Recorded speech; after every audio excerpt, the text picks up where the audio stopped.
오늘 우리가 함께 나눌 하나님의 말씀은 베드로전서 5장 7절에서부터 14절까지 말씀입니다.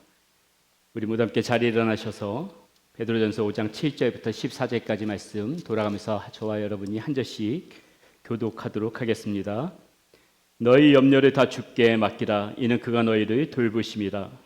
근신하라 깨어라. 너희 대적 마귀가 오는 사자같이 두루다니며 삼킬 자를 찾나니 너희는 마음을 굳건하게 하여 그를 대적하라. 이는 세상에 있는 너희 형제들도 동일한 고난을 당하는 줄을 알미라.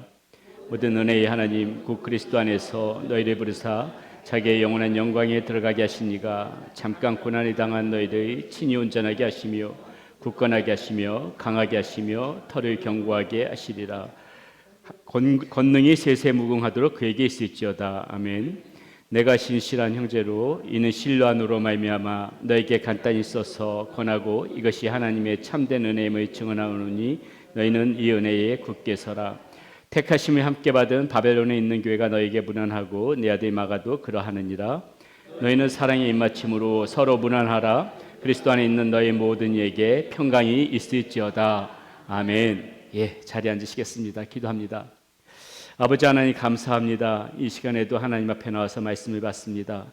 하나님 이 말씀을 통하여서 지쳐있는 심령들에게는 용기를, 또한 주님을 모르는 이들에게는 하나님의 복음을, 또한 아버지 하나님 마음 가운데 근심과 불안이 있는 자들에게는 평안을 허락하여 주시옵소서. 한 주와 동안 살아가면서 주께서 주시는 능력 가운데 살아갈 수 있는 우리 서로 사랑하는 성도님들 모두 되어지게 하여 주시옵소서. 하나님 앞에 예물 올려드립니다. 하나님 이 예물이 쓰여지는 곳마다 우리 주님의 이름이 드러나게 하여 주시며 우리 사랑하는 성도님들도 주의 은혜 가운데서 아버지 하나님 넘치는 은혜 받고 살아가게 하여 주시옵소서. 예수님의 이름으로 감사하며 기도드렸습니다. 아멘. 오늘 베드로전서 말씀 마무리하려고 합니다. 베드로전서의 말씀을 마무리하면서 다시 한번 원점으로 돌아가 베드로가 과연 지금 누구에게 왜 이 서신을 쓰고 있는지를 다시 한번 좀 짚어보려고 합니다. 자, 목적이 없는 편지는 없겠지요. 베드로 사도가 소아시아에 지금 흩어져 살고 있는 그런 그리스도인들에게 이 편지를 쓴 목적은 너무나도 지금 분명합니다.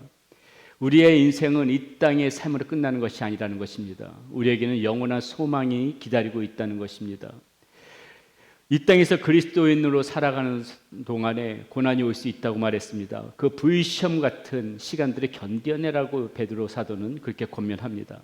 믿음 안에서 절대로 흔들리지 말고 견고하게 서 있으라고 지금 당부하고자 베드로 사도는 지금 이 그리스도인들에게, 로마에 있는 그리스도인들에게 이 편지를 쓰고 있다는 것입니다. 자, 우리는 누구일까요? 세상의 관점에서 보게 되면은 우리는 보통의 그냥 평범한 사람들입니다. 누구누구 엄마일 수 있고 누구누구 아빠일 수 있습니다. 세상에서는 우리 보고 김씨, 이씨, 문씨 이렇게 평범한 한 명의 사람으로 봅니다. 때로는 우리가 하고 있는 비즈니스를 통해서 우리들이 지칭하기도 합니다. 저 안경점 아저씨, 이발소 누님, 저 화장품 누님, 떡집 이모, 이런 식으로 부르기도 한다는 거지요. 그럼 이것이 우리 모습의 어떤 전부를 말해주는 것입니까? 이 모습이 진정 우리의 정체성입니까? 아니죠. 비록 세상에서 보여지는 모습은 이런 모습이라 할지라도 저마다 지칭하는 그런 모습들은 다 달라도 저와 여러분들에게 동일하게 나타내주는 정체성이 있습니다. 동일한 정체성을 우리는 가지고 있다는 것이죠. 그것이 무엇일까요? 우리는 이런 사람들입니다. 하나님의 택하신 자, 하나님의 자녀, 천성을 향해 가는 거룩한 나그네. 이건 저와 여러분들 모두가 가지고 있는 그런 정체성이라는 것입니다. 우리가 세상에서 어떠한 직업을 가지고 어떠한 모양으로 살든지 간에 우리는 바로 이 정체성을 한순간도 잊어서는 안 되겠습니다. 이것이 진짜 우리의 모습임을 반드시 기억하면서 세상 가운데 그렇게 저와 여러분들이 살아가야 된다는 것입니다. 그러므로 지금 베드로가 이 서신을 받아보는 사람들에게 어떤 고난과 박해 속에서도 믿음으로 이겨낼 것을 권면하고 있듯이 혹이나 살아가면서 우리의 삶에 고난이 찾아온다면은 그 순간 우리는 반드시 우리가 어떠한 존재인지를 지금 기억하고서 이렇게 믿음 가운데서 흔들리지 말아야 할 것입니다. 그러면 하나님께서 우리들이 견고하게 해주실 것입니다. 자, 이것이 그동안 우리가 나눠왔던 베드로 전서의 결론이라고 할 수가 있고, 그리고 10절 말씀에서 오늘 보면 10절 말씀에서 다시 한번 그것을 분명히 해주고 있습니다. 자, 다 같이 10절 말씀 한번 같이 읽어보도록 하겠습니다. 모두 은혜의 하나님 곧 그리스도 안에서 너희를 부르사 자기의 영원한 영광에 들어가신 이가 잠깐 고난에 당한 너희를 친히 온전하게 하시며 굳건하게 하시며 강하게 하시며 털을 견고하게 하시리라. 아멘. 자, 이 말씀을 자세히 보십시오. 우리에겐 지금 주어진 그런 약속된 말씀이 있습니다. 우리는 지금 하나님의 은혜로 예수 그리스도를 믿는 믿음 안에서 영원한 영광으로 들어갈 수 있는 그런 자격이 주어진 사람들이라고 말씀하고 있습니다. 비록 이 땅에서 잠깐의 고난은 있을 수 있겠지만 그 역시도 하나님께서 우리와 함께 하시면서 우리들을 붙잡아 주셔서 굳세게 하실 것이고, 그리고 우리가 무너지지 않도록 우리의 털을 견고하게 하실 것이라고 지금 약속해 주고 있습니다. 이것이 믿음 안에서 살아가는 자들에게 주어지는 하나님의 약속된 말씀임을 우리는 잊지 말고 그렇게 살아가야 된다는 것이죠. 베드로 사도도 다시 한번 그것을 우리에게 상기시켜 주는 것으로 이 첫 번째 서신을 마무리하고 있는 것입니다. 자, 그렇다면 우리는 그 하나님의 은혜 가운데서 어떠한 마음과 어떠한 자세로 이 땅의 삶을 살아가야 할까요? 자, 첫 번째, 모든 염려를 주께 맡겨야 합니다. 자, 7절 말씀입니다. 너희 염려를 다 주께 맡기라. 이는 그가 너희를 돌보심이라. 자, 너희 염려를 주께 다 맡기라고 지금 말씀하고 있습니다. 여기서 맡기다의 원어적인 의미를 보니까는 무엇 위에 던져버리다, 무엇 위에 던져버리다, 위를 향하여서 던져버리다, 이런 뜻을 가지고 있어요. 즉 베드로 사도는 지금 성도들에게 염려와 불안이 있으면은 그거 붙잡고 끙끙거리지 말고 항상 우리를 돌보시는 주님 앞에다 던져버리라고 지금 권면해주고 있는 것이에요. 이는 단지 염려와 불안만 해당되는 말씀이 아닐 것입니다. 염려와 불안뿐 아니라 우리의 마음 가운데 찾아오는 슬픔이나 외로움, 어떤 또 스트레스 받는 모든 것까지 다 포함하는 말씀이에요. 그것들을 붙잡고 있지 말고 던져놓으라는 것입니다. 주님 앞에 던져놓으라는 것이에요. 자, 그런데 실상은 어떻습니까? 우리가 이와 반대로 할 때가 너무나 많아요. 염려가 생기면은 하나님께 맡기기보다는 지금 혼자 해결하려고 할 때가 있다는 것이죠. 그래서 어떤 사람은 염려와 불안거리가 생기면은 이를 혼자 끌어안고 밤새 끙끙거리거나 그 밤잠을 자지 못하면서 애를 쓰는 사람들이 있습니다. 그렇다고 해가지고 무슨 문제가 달라지는 것도 아닌데 말이죠. 자, 이런 염려가 깊어지다 보면 어떻습니까? 살이 쭉쭉 빠져요. 살이 쭉쭉 빠집니다. 아무리 다이어트를 하려고 해도 안 빠지던 살이 이렇게 염려와 근심이 깊어지다 보면 하루가 다르게 살이 빠지더라는 것이에요. 그런데 여러분, 착각해서는 안 돼요. 그건 살이 빠지는 것이 아니고 근육이 빠지는 거예요. 뼈가 말라가는 거예요. 성경이 그렇게 말해줘요. 잠언 17장 22절 말씀 보세요. 이렇게 나와 있네요. 마음의 즐거움은 양약이라도 심령의 근심은 뼈를 마르게 하느니라. 심령의 근심은 뼈를 마르게 하느니라. 마음의 즐거움에 보약 같은 거 필요 없습니다. 마음의 즐거운 거 그 자체가 양약이에요. 그게 보약이에요. 그런데 마음의 염려는 뼈가 말라가요. 뼈가 말라서 살이 빠지는 것처럼 보이는 것입니다. 건강까지 해치고 있다는 것이에요. 이처럼 아무런 도움도 되지 않는 염려를 부질없이 혼자 끌고 간다는 것은 오죽하면 그럴까 싶기도 하지만은 참으로 어리석은 일이 아닐 수 없다는 것이죠. 한편 어떤 분들은 이런 염려나 근심, 걱정이 생기면은 다른 사람에게 달려가서 이 문제를 풀어놓는 분들도 있습니다. 그러면 그 순간 잠깐의 위안이 될 수는 있겠지만은 이 역시도 근본적인 해결책은 안 되지지요. 그러므로 기도를 부탁하기 위한 목적이 아니라 해결을 위한 목적으로 다른 사람을 찾는다면은 아무 소용이 없다는 것을 우리는 알아야 됩니다. 모든 사람은 말이죠. 자신의 짐만을 지고 가는 것도 벅찬 존재들이기 때문에 내 문제까지 해결해 줄 그런 힘들이 안 돼요. 그런 능력이 안 돼요. 하지만 모든 염려를 주께 맡긴다는 차원에서 어떤 목회자에게 또한 신실한 성도님들에게 기도 부탁을 하는 것은 언제나 옳은 일입니다. 그것은 맞아요. 그것은 주님께 나의 근심과 염려를 맡기는 방도 중에 하나이기 때문에 기도 부탁은 항상 해야 되는 것입니다. 자, 그렇다면 주님께 염려를 맡긴다는 것은 어떤 의미일까요? 우리는 주님께 모든 것을 맡긴다고 하면은 자신은 아무것도 하지 않는 것으로 착각하기 쉽습니다. 그러나 하나님께 내 모든 염려를 맡긴다는 것은 하나님께 모든 것을 다 맡기고 나는 그냥 뒷짐을 지고 아무것도 하지 않는다, 그런 의미가 아니에요. 자, 예컨대 어떤 동네 축구팀이 있는데 자, 지금까지 내가 단장도 하고 감독도 하고 코치도 하고 선수도 하면서 그렇게 게임을 해왔습니다. 근데 갑자기 우리 동네 히딩크 감독이 이사가 왔어요. 그래서 그 히딩크 감독을 우리 동네 축구팀 감독으로 모십니다. 그럼 그때부터는 선수를 훈련시키는 것이나 경기 운영을 내 마음대로 할 수 없는 거지요. 히딩크 감독 앞에서 내가 뭐라고, 내가 훈련이 어쩌고 전술이 어쩌고 그렇게 말할 수 있겠습니까? 이제 그 모든 것들 다 감독에게 맡기면 되는 거예요. 자, 그렇다고 내가 아무것도 안 하나요? 그렇지 않지요. 이제부터 나는 선수로서 그 역할에 충실히 하기만 하면 되는 것입니다. 자, 이렇듯이 우리가 하나님 앞에 염려를 맡긴다는 것은 하나님께서 알아서 하시도록 하고 나는 아무것도 하지 않는 것이 아니라 나에게 맡겨진 그 여건에서 그 환경 속에서 최선을 다하면서 내 역할을 하면서 살아가는 것을 의미하는 거예요. 나는 아무것도 안 하는 게 아니에요. 자, 그러나 내가 감독하고 코치하고 할 때와는 무엇이 달라집니까? 이제부터는 모든 것을 하나님 앞에 물어봐야 되는 거죠. 그게 이제 틀려지는 거죠. 하나님 앞에 물어봐야 되는 거예요. 지금 내 형편에서 무엇을 어떻게 하는 것이 하나님이 원하시고 기뻐하시는 것이 하나님의 뜻인지 자꾸 물어봐야 한다는 것입니다. 이게 틀려지는 것이에요. 우리가 하나님께 물어보고 하나님의 뜻에 따라서 살려고 할 때 처음에는 번거롭기도 하고 때로는 일을 돌아가야 할 때도 있지만은 그러나 나중에는 분명히 엄청난 폭발력이 생긴다는 것입니다. 하나님 앞에 물어보고 나가게 되면 그런 일들이 생겨난다는 것이에요. 그것 때문에 우리는 자꾸 우리의 삶에 하나님을 개입시켜야 되는 거예요.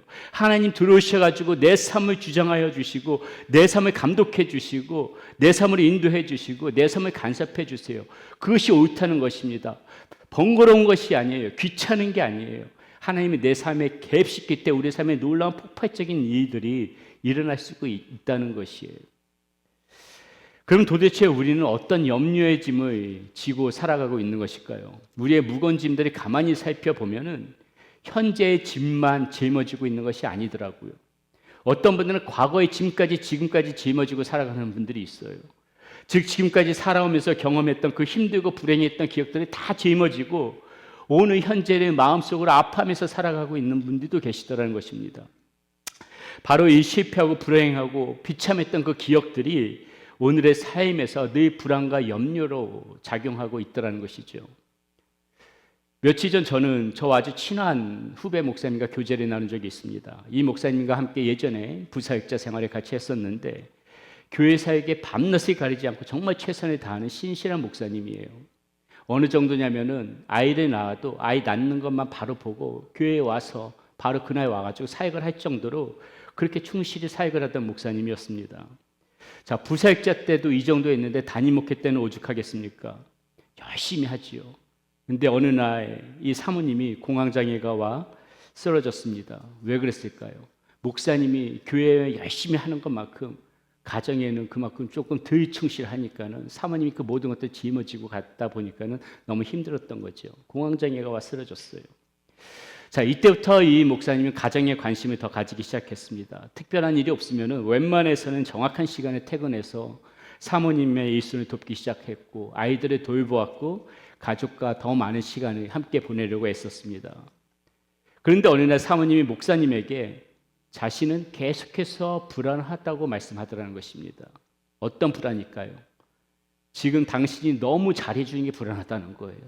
언제 지금 이 행복이 깨질까 또 불안하다는 거예요. 과거에 사모님을 힘들게 했던 그 기억이 여전히 현재도 염려와 불안으로 발목을 잡고 있다는 것이죠. 이토록 우리는 좀채로 이 염려의 짐을 내려놓고 살지를 못하더라는 것입니다. 과거만 그럴까요? 미래도 마찬가지죠. 우리는 오지도 않는 내일 일을 염려하면서 이 미래의 무거운 짐을 짊어지고 살아가고 있다는 것입니다. 앞으로 내 인생이 어떻게 될지 모르고 또 길이 열리지 않아서 염려하며 걱정하면서 살아가고 있습니다. 우리는 우리의 미래에 대해서 아는 것이 아무것도 없습니다. 그렇기 때문에 우리는 오늘도 하나님 앞에 나와서 기도를 하는 것이죠. 알 수도 없는 미래이기 때문에 우리는 더욱더 하나님 앞에 인도함을 구할 수밖에 없는 것이고 맡기는 기도를 해야 한다는 것입니다. 미래의 염려에 붙잡혀서 사는 것이 아니라 이와 같이 주님께 맡길 때 하나님께서 우리의 미래도 책임져 주신다는 것을 우리는 기억해야 되는 거예요. 그 미래 때문에 불안해하는 것이 아니라 주님 앞에 나와서 그 미래를 놓고 기도를 하는 것이 먼저라는 것입니다. 하나님께서는 우리 인생의 밑그림을 그리시는 분이시죠. 우리의 인생은 마치 거대한 모자이크 그림을 그리는 것과 같습니다. 짧은 순간에 보면 내가 왜 여기에 지금 있어야 하고 왜 내가 지금 이런 일을 해야만 하는지 잘 모르지만은 나중에 그림이 완성된 후에 보게 되면 그것이 눈이었고 그것이 입이었다는 것을 아는 때가 있을 것입니다. 모든 염려를 여러분 주님께 맡기시기를 바라겠습니다. 주님께서 여러분의 인생의 그림을 지금도 그리시고 있다는 그 사실을 믿으시고 주님만 의지하면서 바라보면서 살아가시는 여러분들 모두 되시기를 축원드리겠습니다. 두 번째, 영적으로 각성하여서 마귀를 대적해야 된다. 우리는 이 시대에 살아가면서 그렇게 살아가야 된다는 것입니다. 자, 8절 9절 말씀 보겠습니다. 근신하라 깨어라 너희 대적 마귀가 우는 사자같이 두루 다니며 삼킬 자를 찾나니 너희는 믿음을 굳건하게 하여 그를 대적하라. 이는 세상에 있는 너희 형제들도 동일한 고난을 당하는 줄을 알미라. 자, 쇠를 녹이려면 불이 있어야 합니다.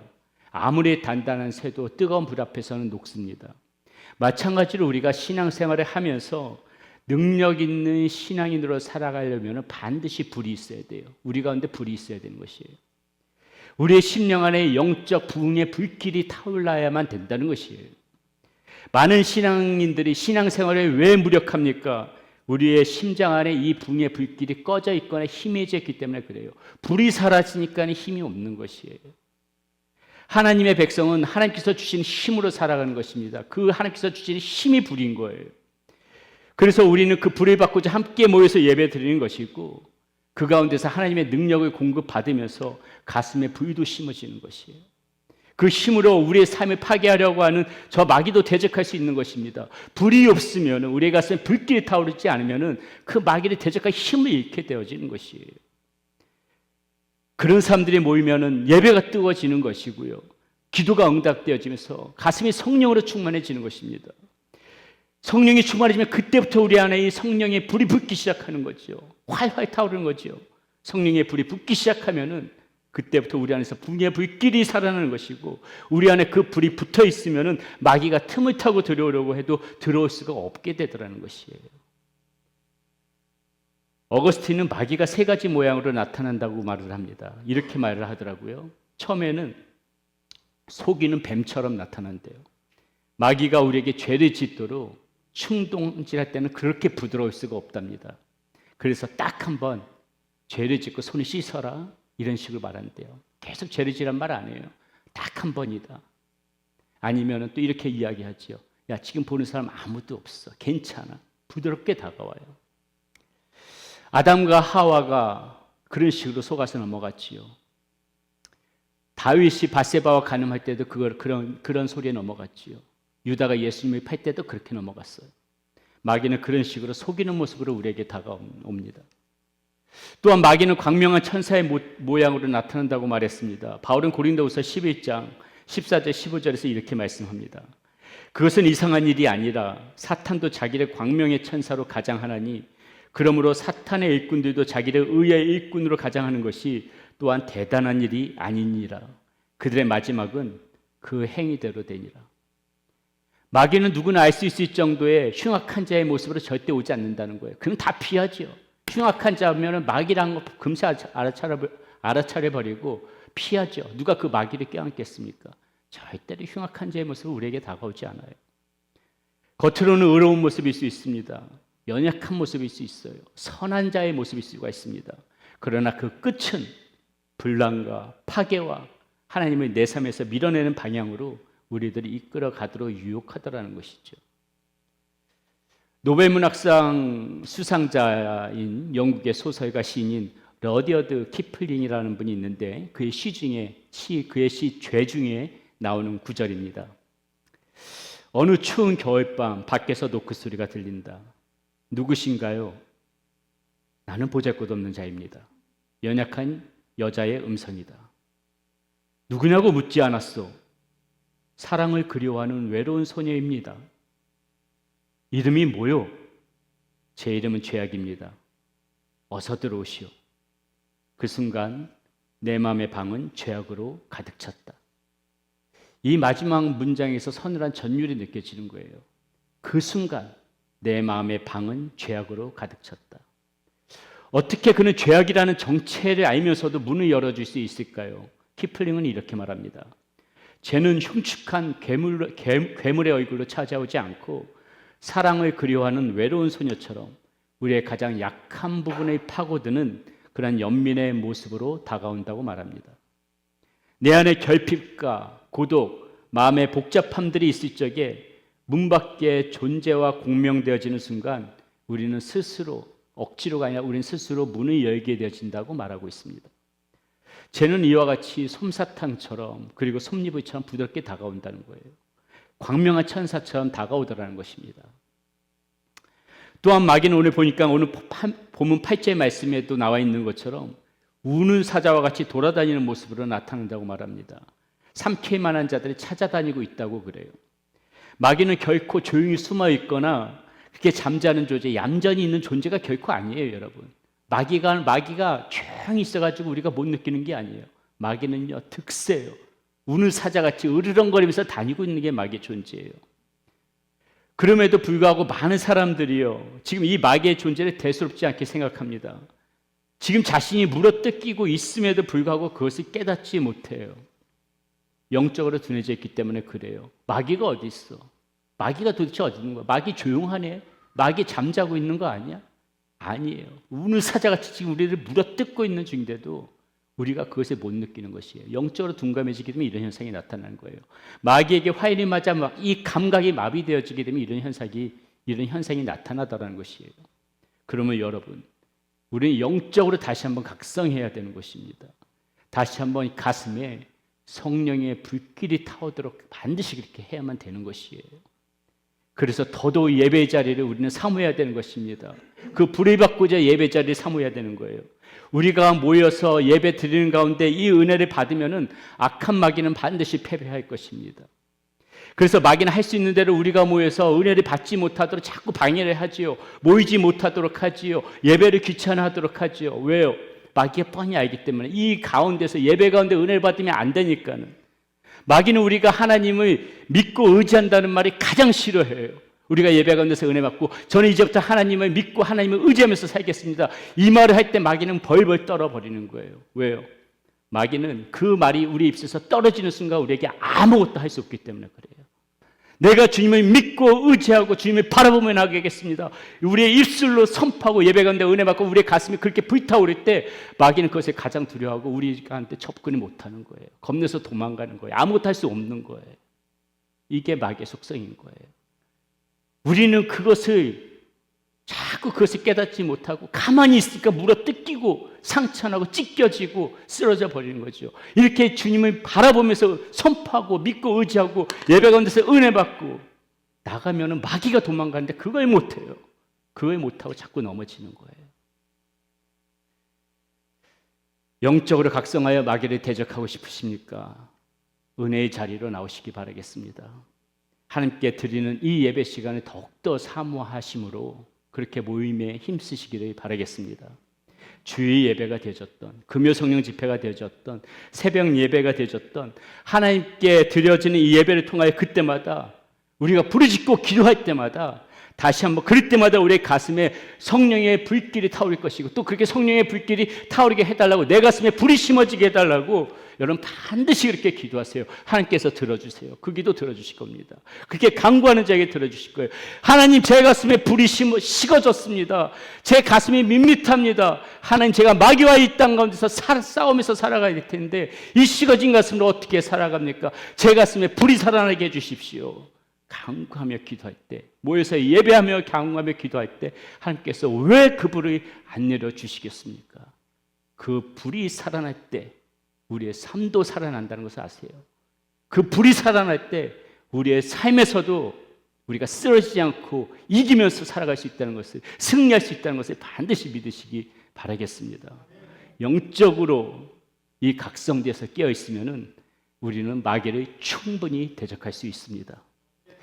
마지막으로 지금 이 순간에도 은혜를 베풀고 계시는 그 하나님을 확신해야 합니다. 확신해야 돼요.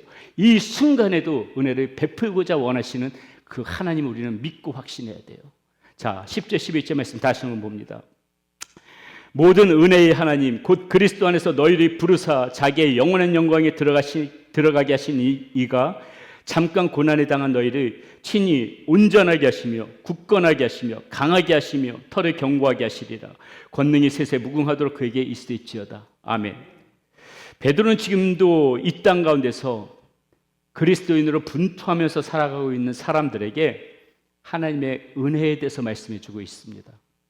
그렇습니다. 우리 신앙생활은요, 은혜로 시작하고 은혜로 진행되어지는 것이고 은혜로 완성되어지는 것이에요. 우리의 신앙생활이 그런 거예요. 반드시 은혜로 시작되어지는 거고 은혜로 진행하면서 살아가야 되는 거고 은혜로 완성해야 되는 것입니다. 은혜 빼놓고 말할 수가 없는 거예요. 왜? 하나님께서 그 은혜를 우리에게 계속해서 지금 내려주시기를 원하시기 때문에, 그리고 그 은혜를 우리는 지금도 계속 받고 있는 존재이기 때문에 은혜 빼놓고 신앙생활 말할 수는 없어요. 지금 우리가 읽은 본문 말씀은 그 하나님의 은혜에 지금 부족함이 없음을 말해주고 있는 그러한 장면의 말씀입니다. 그럼 방금 읽은 말씀에서 구체적으로 지금 하나님께서 어떤 은혜들을 약속해주고 있는가 보세요. 온전하게 하시는 은혜가 있다고 합니다. 굳게 서게 하시는 은혜가 있다고 하죠. 강하게 하시는 은혜가 있다고 합니다. 털을 견고하게 하시는 은혜가 있다고 말해요.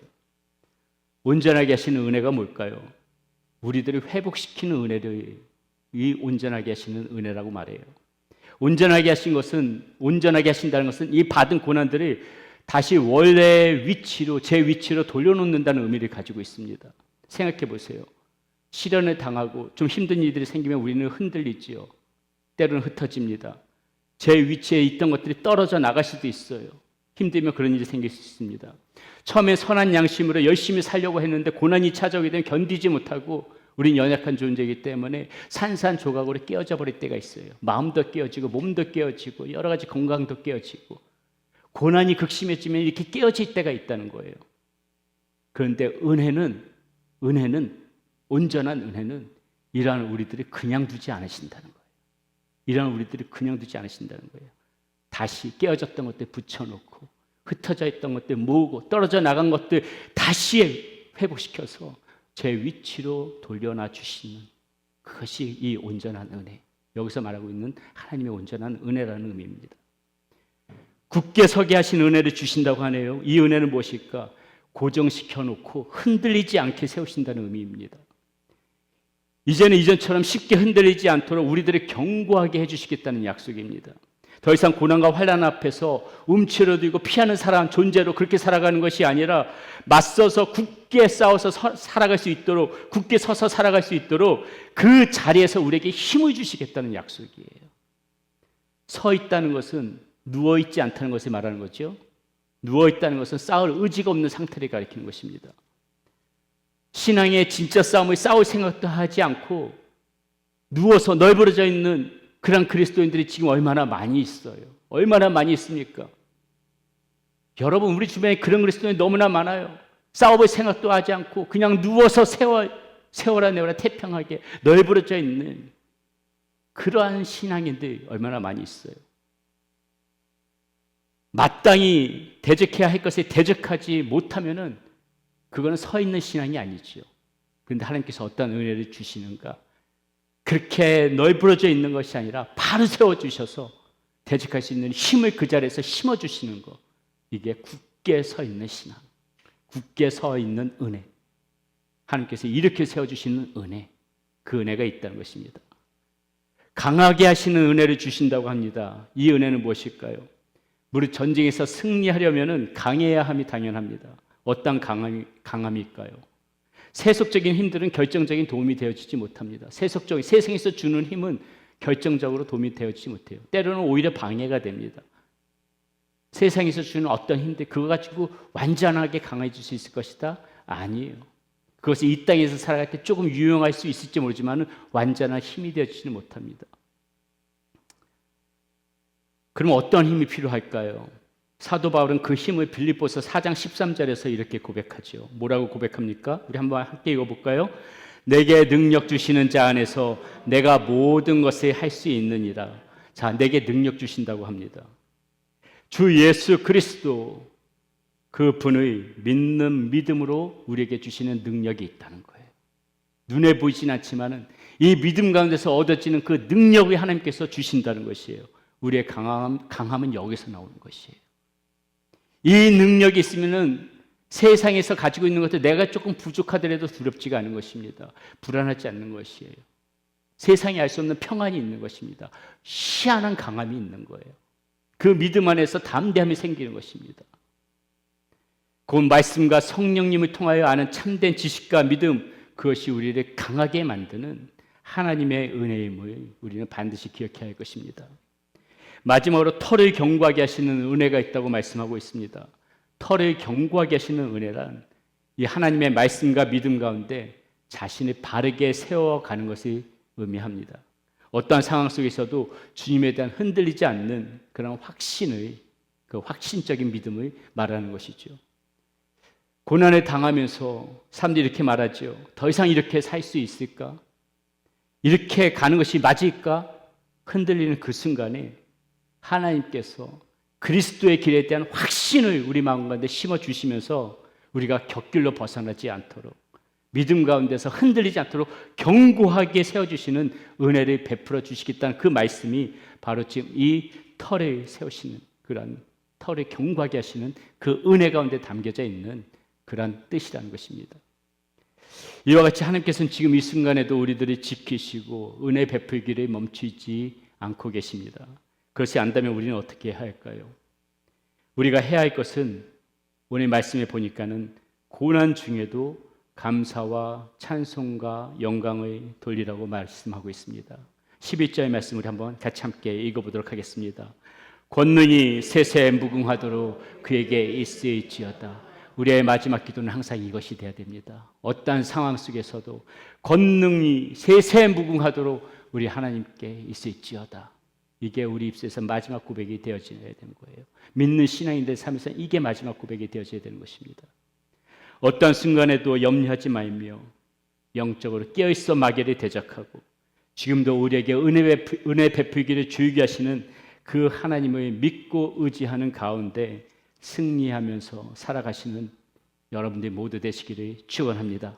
하나님께서 여러분들과 함께 하십니다.